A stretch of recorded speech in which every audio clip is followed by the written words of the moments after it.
Good morning and welcome to another edition of the Arsenal Opinion Podcast. It's not really another edition. It's a very, very special edition because normally you're stuck with myself and Pedro and Johnny, but you're looking and you're thinking, that doesn't look like Pedro. That doesn't look like Johnny. That looks like the legend that is David Seaman. Welcome, David. Hello. Congratulations on making it onto the Arsenal Opinion Podcast, or congratulations to us for finally having a guest of your caliber. Yeah, no, thanks for having me on, guys. I'm looking forward to this. Yeah, it's sort of weird for me. I was a little bit nervous, I have to say, this morning because my first game watching Arsenal was in 1992. You were the Arsenal number one, and then you just made that position yours for 10 years. It's just that longevity. And, whenever I thought of Arsenal goalkeeper, I thought of David Seaman. In fact, I still think of David Seaman. So thank you for joining us. You're no stranger to the world of podcasting, though, right? You've got your own podcast. Yeah, that's right. I've got my own podcast. We've been going for about 2.5 seasons now, I think it is. It's called Seaman Says, and we're having really good fun. It's something that I started in the Euros, actually. I was asked to do a podcast just for the Euros. And I was like, does it mean I have to get up to date with everything about the Euros and football? Because I don't watch that much football, if I'm honest. And I got into it and I quite enjoyed it. And then they turned around, the guys at Listing Dog, they went, do you want to do a full season of it? And I was like, whoa, that sounds like a lot of work. But I've got into it now and I really enjoy it, and it's nice when you have special guests on as well. And we've had quite a few of those special guests, as you can see. Well, I've been listening to a ton of those podcasts. I've been listening. I'm a regular listener, but I've been listening to some of the older ones. Thanks for that. Tell people about some of the guests you've had on. It really is A-list stuff.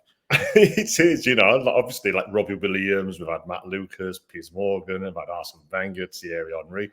Right, all the lads, have been on. The goalie, Petr, Peter Schmeichel, just tons and tons. I forget how many people we've had on. And then sometimes I'm like looking for another guest and I'm thinking, oh, have we had him on? And I'm like, oh, yeah, we have. Because it just seems like we've had so many people on there. But it's nice that people will come on and just chat, and it's I'm not like trying to catch anybody out or anything like that. We just go out and we have fun. And that's in the text that I send. I say, trust me, it will be fun. And they all say the same afterwards. They always say that was really good. Really enjoyed it. So it's just something that's it's good. It's a catch up of the weekend's games. So what I normally do is if Arsenal are on the live game, I might watch that, and then if not, I watch Match of the Day 1 and then Match of the Day 2. Catch up, do all my notes, do Seaman save and Seaman save, save of the week, and I catch up with it all like that. So it's enjoyable. It's fantastic. I was listening to the one with Thierry Henry recently. I mean, it was brilliant. That was an absolutely brilliant interview and such a great insight into him and who he is. I mean, I know. And the appreciation that he had for Dennis Bergkamp. That's the biggest thing that hit me through that interview. I've known Thierry since he came to Arsenal, and I left him 2003. So I'd known him a long time. But I didn't realize how much that he appreciated and loved Dennis.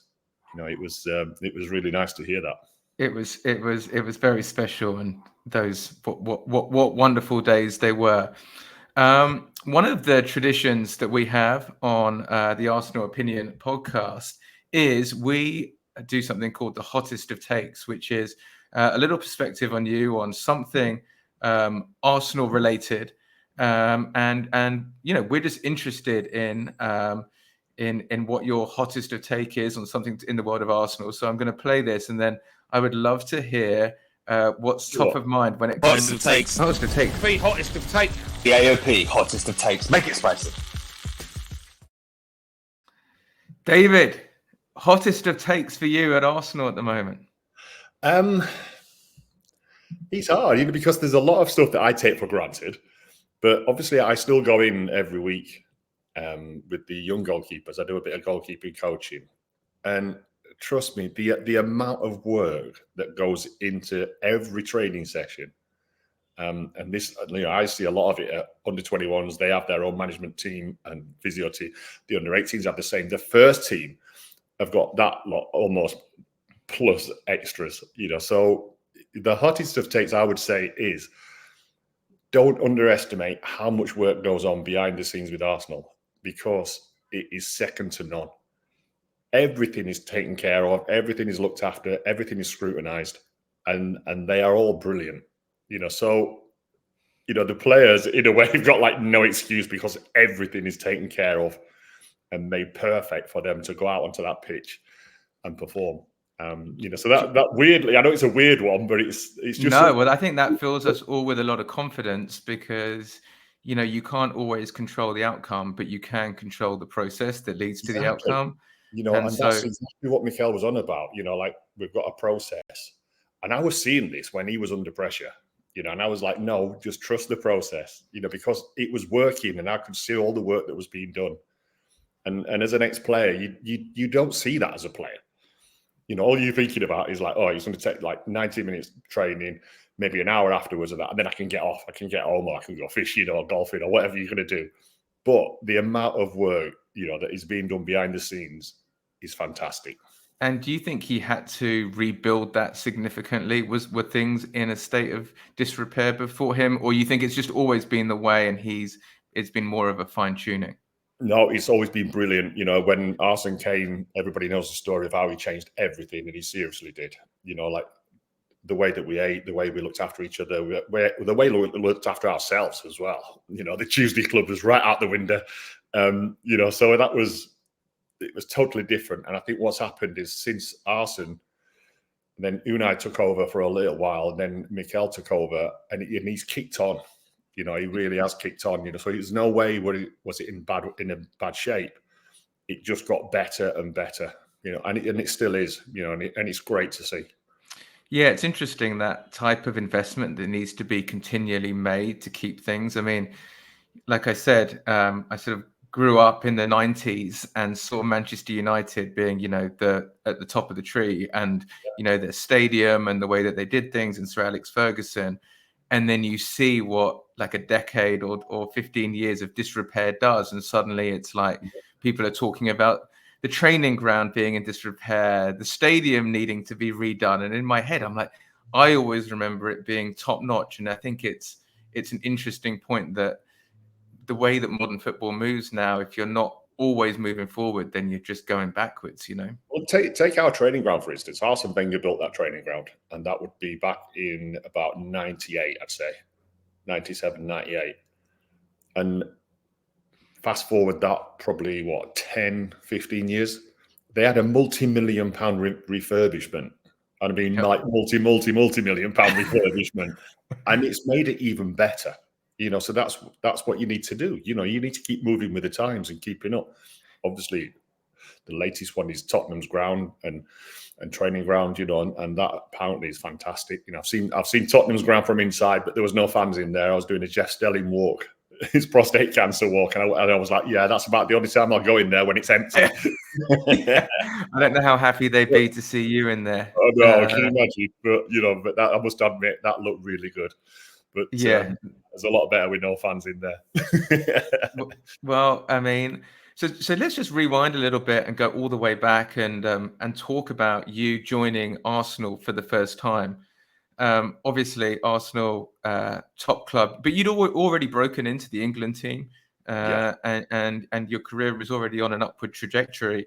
But did you feel a different kind of pressure when it came to Arsenal and the expectations? And obviously, we'd won the title in 1989. How did all that play on your mind when you came in? And is it just always a case of believing that you can meet the challenge, or are there any doubts or questions of confidence around it? How did you feel about it? Yeah, well, that was the reason that I came to Arsenal, was to win trophies, and I wanted to see how much better I could get. So I've been at QPR for 4 years in the top division. It's before all records began, apparently. But anyway, won't go there. But it was 4 seasons in the top division, And then I came to this position where I was running out of contract, and I wanted to go to a bigger club. Obviously, I played for England already, and then I got the opportunity to go to Arsenal. But just before that, I got the opportunity to go to Manchester United. Oh, wow. I actually spoke to Alex Ferguson on the phone, and he said he was coming in for me in the summer.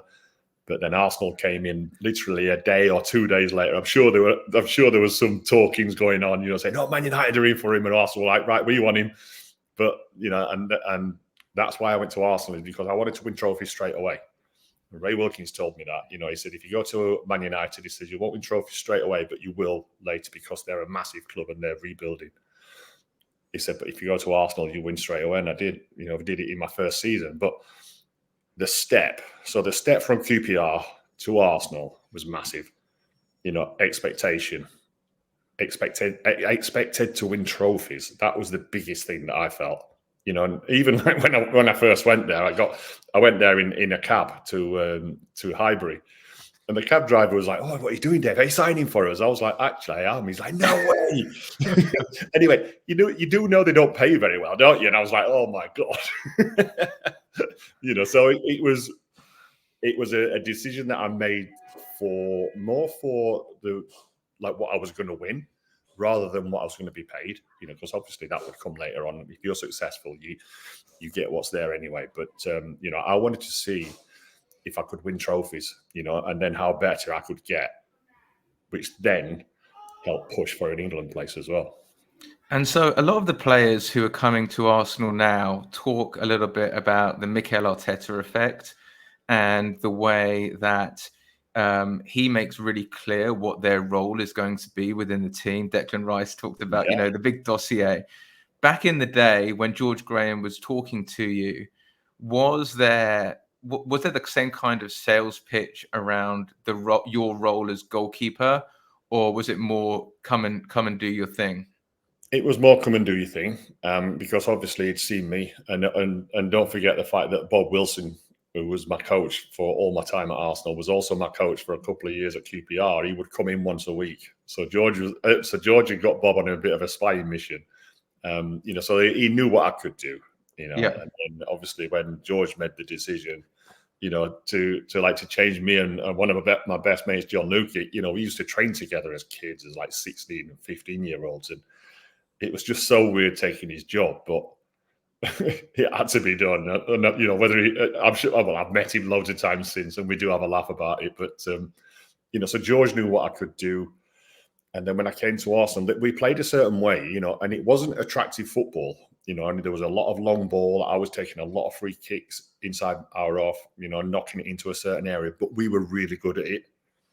So that was one of the biggest difference, was the amount of free kicks or long balls that I would be hitting, and into a certain area. Whereas before, I would just be trying to get as much distance as possible. But it was right now, you've got to hit Alan Smith on his head, Kev Campbell or Rocky or any, get the flick downs. But if the ball went into a certain area, we would close down that area to get the second ball as well.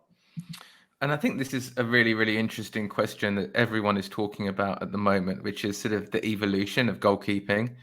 And I've got a couple of questions specifically to ask you, because obviously distribution has become such a big topic when it comes to it. There's almost this sense that there's been this sort of radical transformation in terms of the importance of distribution.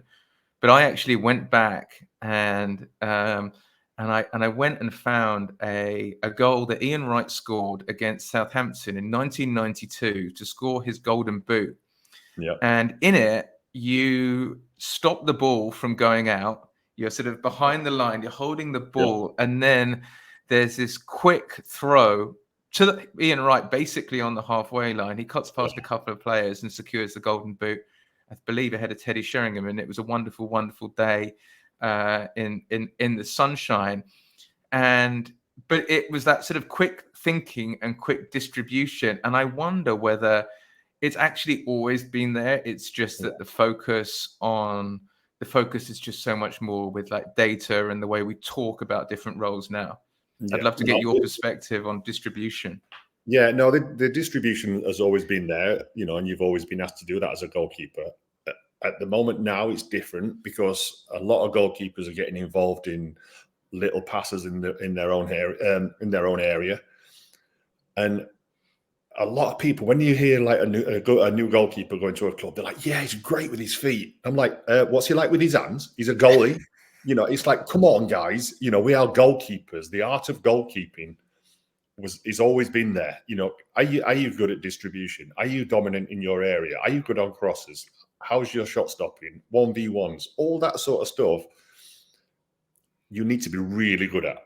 The playing out from the back at the moment frustrates me, if I'm honest. Really frustrates me because I see goalkeepers trying to get involved in play where they don't need to be involved. Let the defenders do it because they are better than you with their feet. That's why they're defenders. They're outfield players. They are better than you. The only one that comes really close is Edison. With that ping that he's got from nowhere, and it's a magnificent pass when it happens, and it does catch people out. But the playing out from the back is so frustrating. And they're passing it into areas where I was taught never to pass it. Especially inside the box and inside your goalposts. One little miscontrol there and you're in serious trouble, and even if the guy miscontrols it, people will look at you and the way that you passed him. Why did you pass it to him? There was a man marking him and all that. So at the moment it's frustrating, but it's a new way of being a goalkeeper. And a lot of people ask me, they say, oh yeah, but could you have played like how it is now? No, well, if I was coached, I could. And then I tell them, I say, but by the way, I had to deal with when the new back pass rule came in, when I couldn't pick it up, and I'd spent years and years just picking it up. That was a challenge and a half to deal with, because just through habit, what a guy would pass it to you, pick it up and you'd be like, damn it, it's a free kick inside your own penalty box. But well, it's also changing the positioning of the goalkeeper as well, isn't it? Because I think I grew up and and everyone, as Arsenal fans, we'd all talk about your goalkeeping and say your biggest skill was your positioning and your anticipation of danger. And, it always felt like you didn't need to make the save because you'd managed to get yourself in a position where the ball would come to you. And it always felt like there was certainly a sense of pride around not needing to make the flashy save because you'd already done the hard work and got there in the right place. But this, like, playing out from the back, it's also this sort of the positioning of the goalkeeper feels a lot more aggressive as well, in terms of you're constantly, and I think Aaron Ramsdale did an article with The Athletic where Mikel Arteta is saying further forward, further forward, further forward, further forward. And I'm interested in what your response to that would be and how you would feel if your manager was kept on doing that. Well, George always was for me to be the sweeper keeper. He was always on at me for trying to be quite high, not as high as what a lot of the goalkeepers are now. And the thing that's happening now is that players are more aware of that, and they know that if there's a sudden breakdown or a sudden turnover in possession, the goalkeeper's going to be out of his box. I saw Harry Kane's goal this weekend. And the goalie was like miles out of his head. Why are you out there? And if your manager's telling you to do it, at some stage, you've got to make your own decision, and you've got to say, I'm not comfortable that far out, but I will be aware of it. But I need to be aware of a miscontrol is going to be an easy finish. I'm not saying Harry Kane's finish was easy, because even if there's no goalie in there, that's not easy to put it in the net from that far out. Yeah.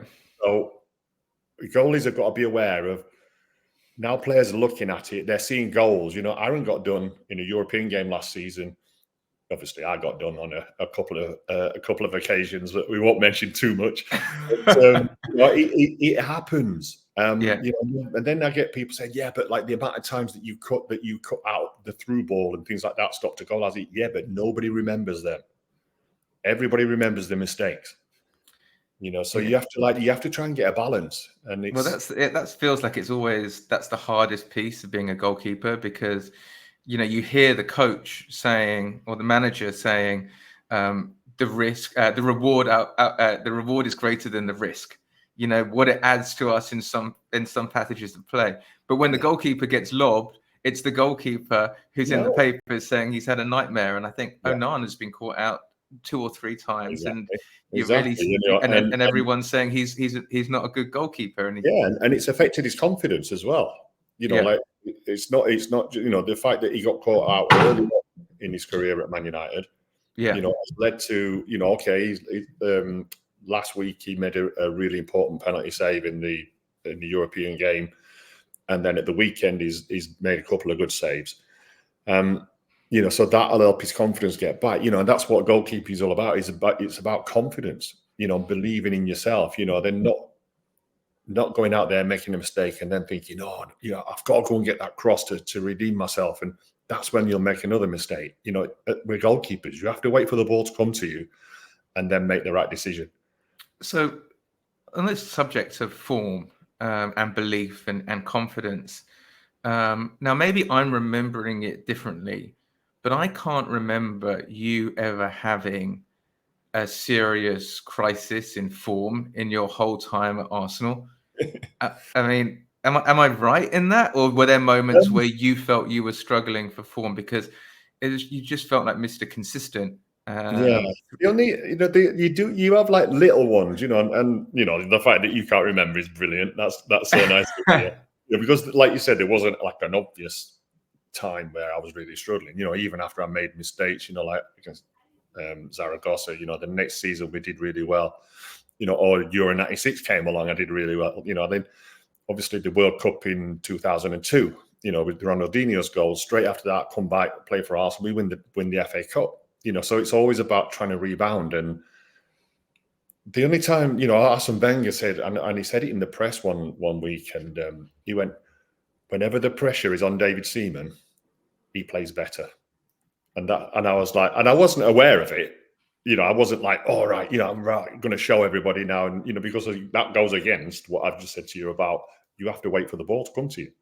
You've got to be calm. You don't go chasing the game. You don't go chasing a cross. And when Arsene said that, and I was like, it's great that he noticed that, because just for someone, I don't know why, but whenever the pressure was on me, it made me want to produce or perform better. I'm not saying, perform by going and chasing the game. And it probably comes from, when I was 19, I was released by, the club I've supported all my life, by Leeds United. I was released at 19, I went down to 4th Division Peterborough. And from that day, I was always a number one. So I was number one for Peterborough for 2 years. And then I got transferred to Birmingham to rebuild my career. And I was number one there. And then I got into QPR. I was always number one wherever I went. And, the thought of proving people wrong is a real motivator. And do you see parallels in, say, an Aaron Ramsdale when you see his journey through and how he's come through as Arsenal goalkeeper? I see a lot of parallels, and especially when he first came to Arsenal, there was a lot of questions about why are we paying that much money for a number two, and he started getting quite a bit of negative press. And then I came out, I was like, well, hang on a minute. I said, this is exactly what it was like for me, because you didn't really want me to play for you. I remember because the transfer to Arsenal fell through, and so everybody knew I'd gone to Arsenal to try and sign a contract. It fell through. I had to go back to QPR. And I remember, I think we played Arsenal at some stage, and the Arsenal fans were singing at me, we all agree Lukey's better than Seaman, and you'll never play for Arsenal, you'll never play. And I was like, I will, because I've already signed the contract, mate. There was a lot of comparisons with Aaron when he came. And then when I told that story, he actually said to me, he said, that made me feel a lot better. Then obviously he got his opportunity when Bert got injured, and then he stayed there until where we are now. Which is a really weird situation. Yeah. When you did you think we needed to upgrade Bernd Leno? The thing is like, do you need two really good goalkeepers? Keeping two good goalkeepers. That's a big question, David. It's a big question. I had, I had like people like Stuart Taylor, I had Richard Wright, I had Alex Meninga. I had good goalkeepers that came to the club. Even like Lukey came by. Jim Leighton was even there as a number 2/3, way back in the day. And if I'm honest, it made me perform better, especially in training. I remember Arsenal paid like, I think it was about 5 or 6 million for Richard Wright from Ipswich, and I was like, "Whoa, that's a lot of money for a goalie." Like what's my situation here? And then I was like, "Okay, then I'll show you, and I'll show you in training what I can do." And this is the standard that you've got to be at. And fortunately for me, I was always number one, and whenever I got injured, I was always put straight back. So I'd got so my managers had got a lot of confidence in me. Obviously, George did the same. Arsene did it quite a lot, because when Arsene came, I was getting on a bit, as they say, for a goalie. But I was still producing. But every time I got injured, as soon as I was fit, I was straight back in the team. Yeah. Tell me a bit about how you feel as a goalkeeper when you make a mistake in the game. And I think there's just been so much scrutiny. And Aaron Ramsdale obviously had one of those types of errors against Southampton last season at home, where he and again, it was the passing out the back, and then it was punished within the first minute.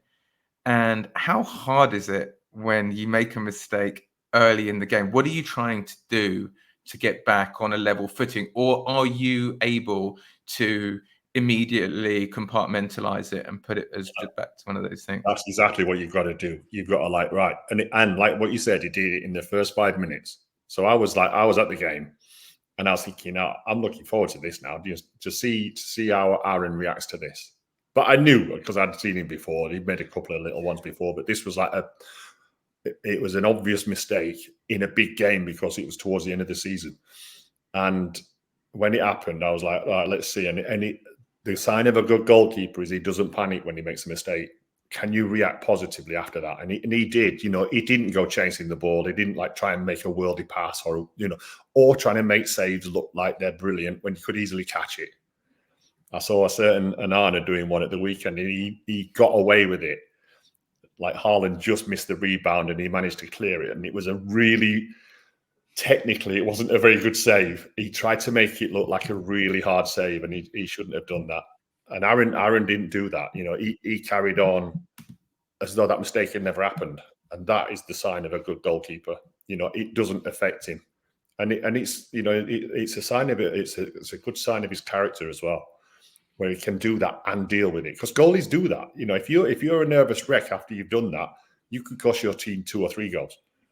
No, 100%. And we wanted to talk a little bit about the fight for Arsenal #1, not on a personal level, because understand that you still have a lot of relationships at the club. You have to go in there every week. But how would there's a few things that Mikel Arteta said that made this quite an unusual situation.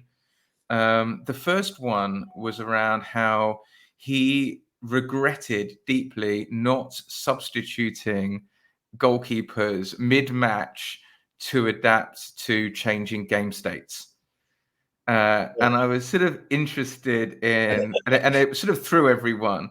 And it was sort of a bit of a Mikel Arteta galaxy brain, innovator, or is he mad, or is he the most innovative player on the planet?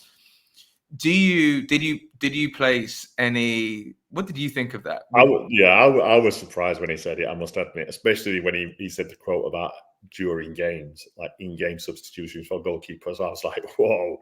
I was thinking, would I have liked to have been brought on as a sub for the last 20 minutes?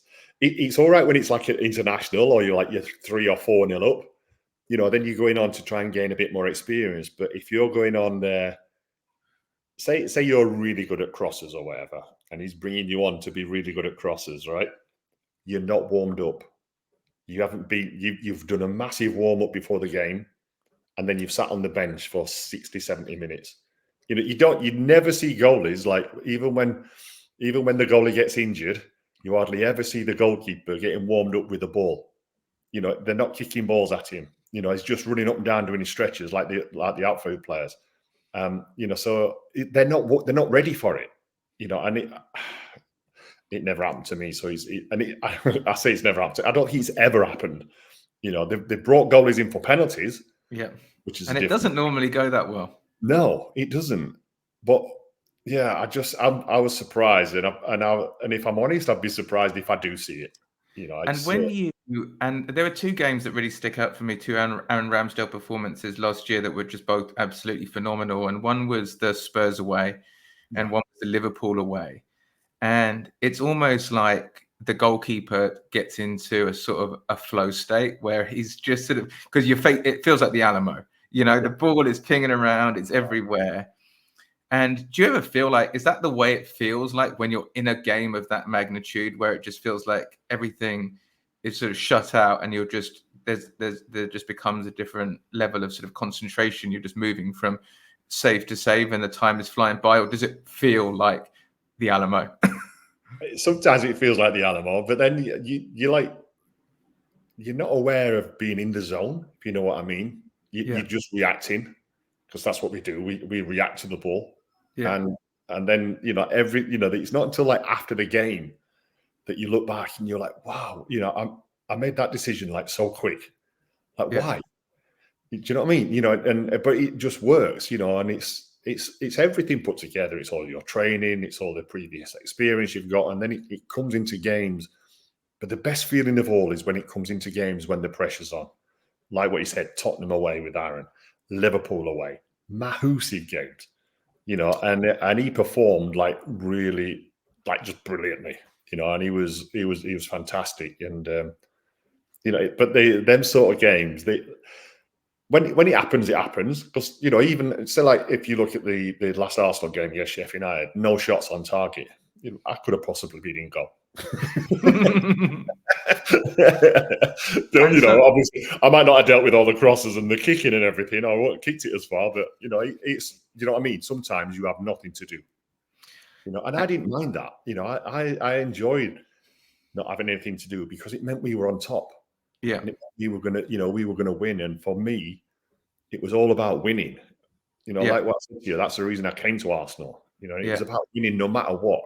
Yeah. And it was, even if it'd be like 5-4, if we won, that's it. That's the 3 points gained. Move on. And you talked about, most top teams don't have two top goalkeepers. And the argument, the opposite argument to that is, you look back to say Arsenal at the end of last season when we lost Saliba, Tomiyasu, and you had players coming in who are good players, but over the course of say 12 games, it's just the level is just, you can get away with it for a few games, but you're just missing. I mean, Saliba's world class, and so they say the same with the goalkeeper. Well, what if Aaron Ramsdale was injured and missed the last 10 games of the season? That's why you need two top goalkeepers. Where do you stand on that? How do you think? This is a relatively new phenomenon, this idea of like two number ones to an extent. Yeah, it is. And especially two number ones of the quality that we've got. Yeah.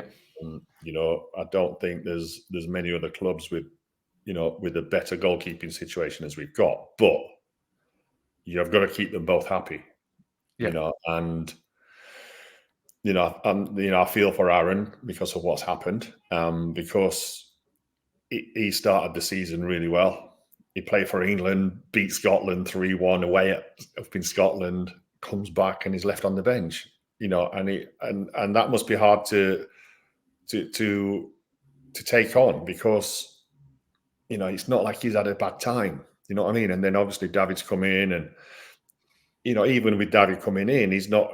It's the step that I was talking about, like from QPR to Arsenal. He's making it from Brentford to Arsenal. And everybody talks to me, about, but his stats at Brentford were better than Aaron's last year. I'm like, for Brentford, not for Arsenal, for Brentford, where you're not under that much scrutiny. You are, but you're not as much as when you play for Arsenal. The pressure is different. The expectations are different. And now, and he's adjusting to that, and he will get used to it. But the problem is like, how do you keep them both happy? Well, it feels hard, and this is saying this as an outside fan. It feels like what everyone wants to be clear on is it a meritocracy, or is David Raya going to be given every opportunity to prove himself as the Arsenal number one? And they're two slightly different things. And I think it's difficult to know what's happened behind closed doors, i.e., is it a much clearer situation behind closed doors than it is out in public? Because what's he going to say? Is what's Mikel? Because people have said, I've heard people say, well, I don't think Mikel Arteta has handled it that well. But then what's the alternative? The alternative is to say I've brought in a new number one goalkeeper, and that's the way it is. And I don't know if that's any more helpful on that. But what's clear is the level of scrutiny around the goalkeeper and the goalkeeping situation has massively amped up, and it's difficult. Yeah, and like that must make it difficult to perform when every kick is being looked at. And it will be because of where we are. Like I said earlier, like Aaron's not done anything wrong this season, yet he's been left out. So. And Aaron's a real fan's favourite, because of the character that he is. And that is part of the reason why he was brought in as well, because of his character. And he's worked on that. He's worked on that for the last few years. And he's got a great relationship with the fans, and the fans appreciate that. And now they see somebody that's come in and taken his place and isn't like much better, like way better. Do you know what I mean? They're both there or thereabouts. And if they see one that's making mistakes, like there's been a couple of instances where David's like his distribution's not been good and it's led to goals. So the fans see that, and then they start asking questions. And at the moment it's really hard to find an answer. But Peter Schmeichel said this as soon as Arsenal signed David Raya. He said that it could lead to problems. This, because he said to me, we had Peter on the podcast, and he said that he didn't like having a really good second goalkeeper, and I was like, wow, I was like shocked by that. And I was like, why? And he said, well, I wanted to know that if I made a mistake, I was still going to be playing the next game. He said, because in my head, I know where I am. I know what I've done. If I keep making mistakes, that's a different story. But I didn't want the pressure of one mistake might cost me my place in the team, and that's where we're at Arsenal at the moment. We're in a situation where every mistake or every bad pass is really being scrutinised and judged. And how do you think you feel if you're David Raya coming into that? Because it must be weird, and I think they both have come out and said all the right things, but coming into work every day must be, I mean, I feel for David Raya because he's coming into a group as an outsider. He's upset the status quo to an extent. And it must. David's just doing his job. He's had a chance to move up to a bigger club, and it's like I spoke to you about the pressure of Arsenal. It's a different level, but he's had the chance to come in, and he knew that it'd be tough with Aaron. Because Aaron's a really, really good goalkeeper. And he's only 24. That's the thing that I forget a lot, because like where he is, he's Arsenal's number one. And I said that with hesitation now, and I never used to hesitate on that, and he's playing for England, and I think like, oh, he's about 28, 30 because of what he's achieved. No, he's 24, so he's still got a load of learning to do and a load of experience to gain. But David knew this, and he just thought, well, let's see how it goes. And at the moment, it's, like I said, it's even making me hesitate on who is the number one. Because, Mikel spoke about rotation. Aaron had, 5 or 6 games, and now David's, I think, has had about 8 or 9. Does he rotate now? And then you're thinking, oh, well, then he's going to rotate. But if he doesn't, then you've got to find a way of keeping Aaron happy. Yeah. You mentioned Peter Schmeichel, and, for much of your time at Arsenal, you and Peter Schmeichel were the 2 best goalkeepers in the Premier League, and we'd all say you were better, and the United fans would all say Peter Schmeichel was better. As a goalkeeper, do you have rivalries with other goalkeepers? Do you look at what other goalkeepers are doing? How do you look at the sort of the other members of the goalkeeping fraternity? Is there like a bit of a some sympathy for what other goalkeepers are going through, or is it just club rivalry supersedes everything? No, there's always rivalry. There's this goalkeepers union thing. Yeah. And what that is, it's an appreciation of what we're doing and what we have to go through. Not just on a match day, but in training. The amount of work we do in training is huge, and it's every day. Match day, you can have nothing to do, so physically it's not tough for us. It's totally different for the outfield players because physically they go almost to the limits of exhaustion. But with a goalkeeper, like I say, you can have nothing to do, and you very rarely get out of breath, if I'm honest. But in training, you're working so hard to cover everything that you need to. So there's an appreciation of that for each other, and also an appreciation of that. We're goalies, we make mistakes, and then how do you handle that? And then, so that's where all that goalkeepers union comes from. Peter Schmeichel is my arch enemy, but no, it wasn't. It was I was just trying to be better than him, and he was trying to be better than me. That's the wrong phrase. I think he was trying to win more than me, and I was trying to win more than him. That's where it comes from. And if you look at me and Peter, there's two totally different ways of being a goalkeeper. Because Peter was shouting, aggressive, and everything, and then I would just be there, like looking as cool as anything, or trying to look as cool as anything and as calm as anything. But in my head, all sorts would be going on. But it was just, it was like Vieira and King. They just wanted to get the better of each other because they knew then that their team would win. And what about a rival? Did you ever have rivalries with strikers where you're like, I really don't like that that particular person. I cannot let that person score against me. I think about the way. No. Do you know why? Because you don't always know who is hitting the ball.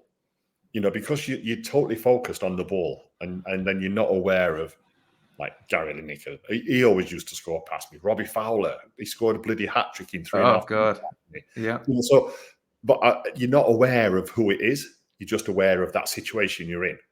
If you get a little bit of time to see who is coming through. I remember playing Euro 96 against Holland. Dennis got put through 1v1 with me.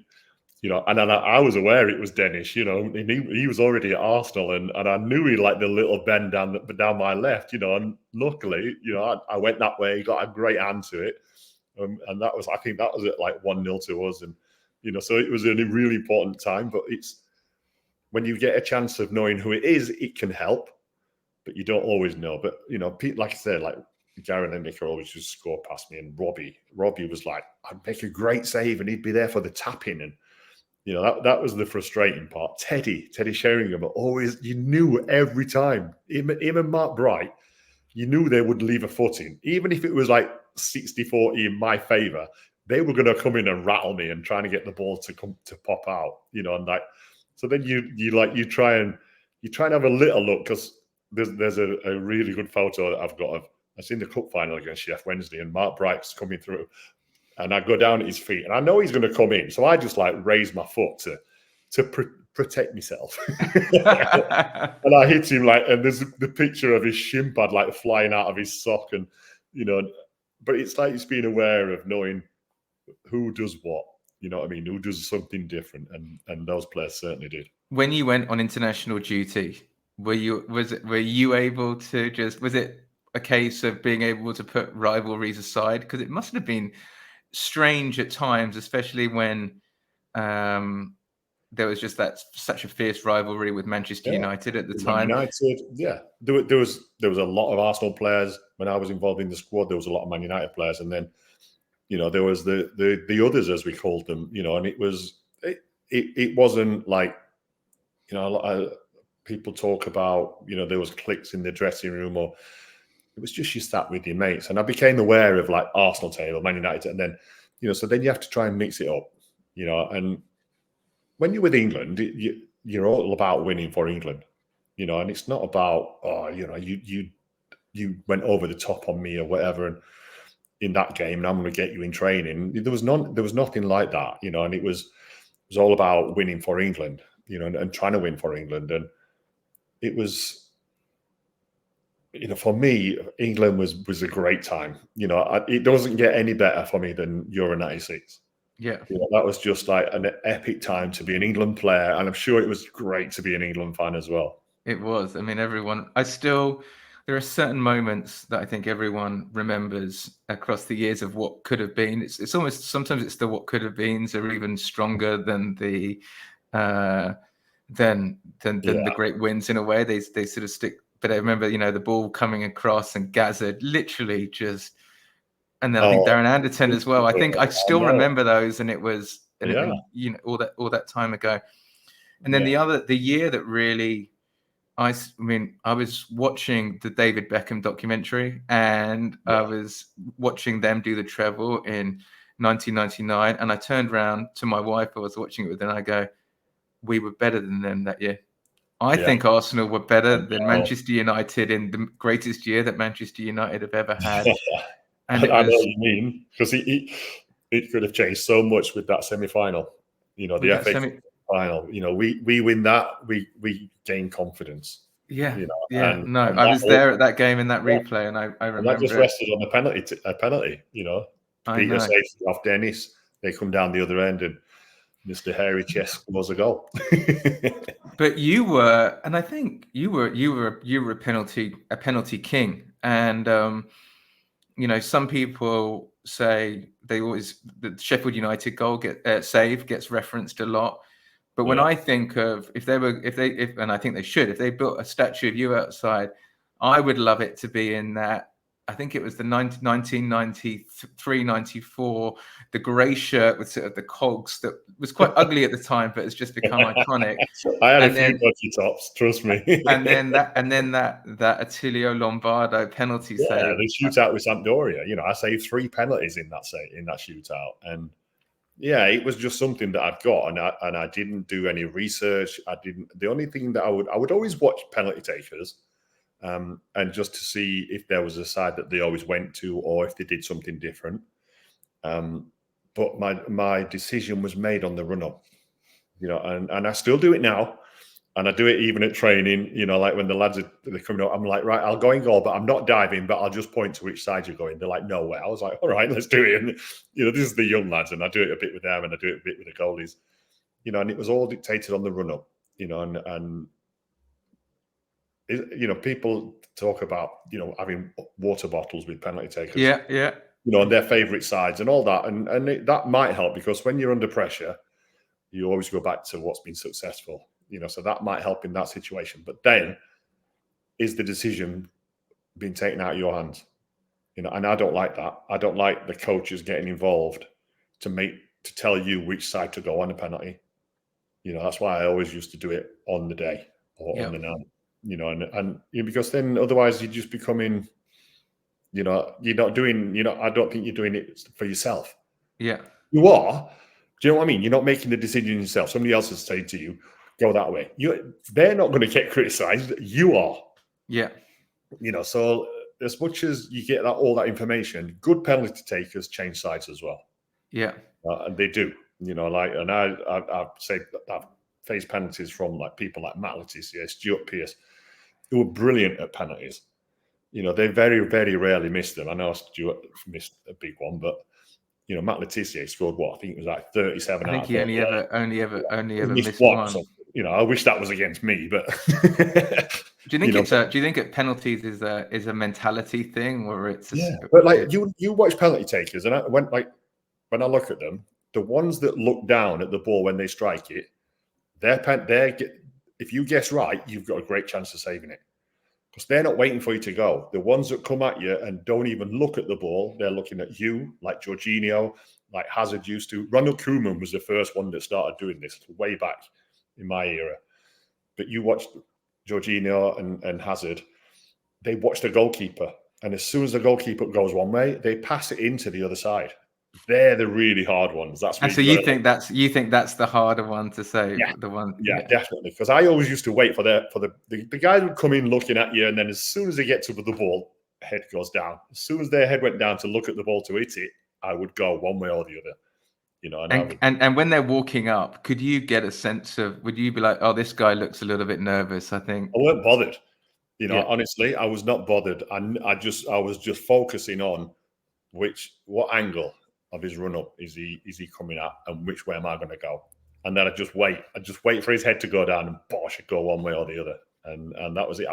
Didn't bother me at all, and sometimes I would mess about, like if I had the ball, for instance, I'd throw it out with backspin, so it would stop like on the 6-yard line, and then they'd have to come and get it, and then see the size of me and all them sort of things, that you sometimes you do. You see goalies like clapping really loud now, banging the crossbar. Yeah, banging that, But what does get on my nerves is like when goalies are like right out by the taker, and they're trying to say stuff to him and everything. That's not my cup of tea. That I'm like, no, get on your line, mate, and do what you're supposed to do. Try and save it. So one final question. You obviously played. You were part of the. I mean, they talk about the famous Arsenal back four, but back five, and you played with, arguably the best ever defensive sort of, whether it's the 4 or the 5. Bold, Keown Adams, Dixon, Winterburn. Yeah. And then you also played with the next sort of iteration of that. But it was just such a phenomenal backline and such a great relationship that you had. Did that give you extra confidence knowing that those were the players in front of you? And were you able to make decisions based on knowing that they'd win a header or they would do the right thing in certain positions? Yeah, you knew where they were going to be. And then, so if one pushed in, the others would cover, or if you knew that, like, say, for instance, if Lee had pushed on and then the ball came to Tony and then he had to go in and, Baldy would come round and Martin would come round and then Nigel would come round a bit. You knew that this was going to happen because it was done in training so many times. The amount of drills that George Graham put that back 4 through was incredible, and it weren't by fluke they were that good. It was by hard work and ability and belief in what they're doing, and it worked. My first season, 18 goals we let in, and that's what it was, and that's how good they were, and it took a little while to get used to it, and then, like I said before, like with George for me to try and be sweeper keeper, and in case any of the balls were put through, because we were known, like offside, offside line, and I knew that when we were holding a high line, that I had to be a little bit more advanced, and it worked, but it worked through sheer hard work. And which do you think there's, because let's be honest, the Arsenal defence has been pretty porous for a while, really until the last sort of 2 years when it's been sort of remodelled, and then suddenly we've got some fantastic defenders in the team.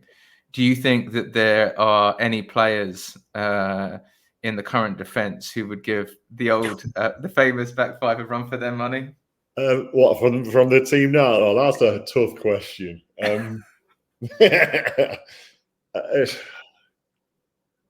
No, because when you look at the defence that I had, like you said, with Lee, Tony, Baldy, Martin, Nigel, and then what came in after that, Ashley, Sol, Lauren. So there were some real good players that came in and carried that on. But that back 4, people ask me of my favourite Arsenal 11, and that back 4 is that back 4, always, and I apologise to Ashley, who was probably the best left back in the world at the time, but that unit with Nigel in there was fantastic. Oh, it really was something, and I love the fact. But answer to your question, no. no change. No. Saliba can't sneak in. Not yet. When I see him with a few trophies, he might get in there. Well, and I think that's the final question. Can Arsenal? Can this Arsenal team? Do you see them having the ability to go and go and win the Premier League and go and do it, or do you think there's still some things that need to get ironed out before we're ready to go and do that? They showed last season that they had the ability. They hadn't been in that situation before, and I think that was a little bit obvious. So now they've got the experience of what happened last season, where a lot of people talk about it as a negative season, but no, we came second. We are way ahead of schedule when we were going for that Premier League. Now we've had that experience. We know what it feels like to play in those games, which is going to make it even better for us. So they've got a great chance of winning the Premier League. It all depends on Man City still. I watched them yesterday against Man United. I'm like, oh God, that's the Man City are back, because they cruised to a win. People talk about how bad Man United were, but like how good were Man City? And that's coming off the back of what, three defeats or something. So they do that. They can bring performances to big games, and then they can go on and then keep repeating them performances. So yeah, we've got a great chance, and I think whoever finishes above Man City wins the league. Yeah, no. The thing that stuns me about Manchester City is the fact that they can lose 3 games and still be above us on goal difference. Yeah, and then you look at the players as well. You would not believe that they were on that run of games. Nobody was shying away. They were all full of confidence. They knew exactly how to play. So they've got so much belief, and that's what we need for this season. Maybe we didn't have the belief that we were going to win it because Man City were really at us. But this season, we've got a really good chance, and I'm really looking forward to it. And even now, we're top 3. And we ain't playing the best football that we played. We're not playing as good as what we did last season, but we're in a really good chance, and we can get a lot better. Well, one of the things that we've been talking about on the podcast is the need to peak at the right time.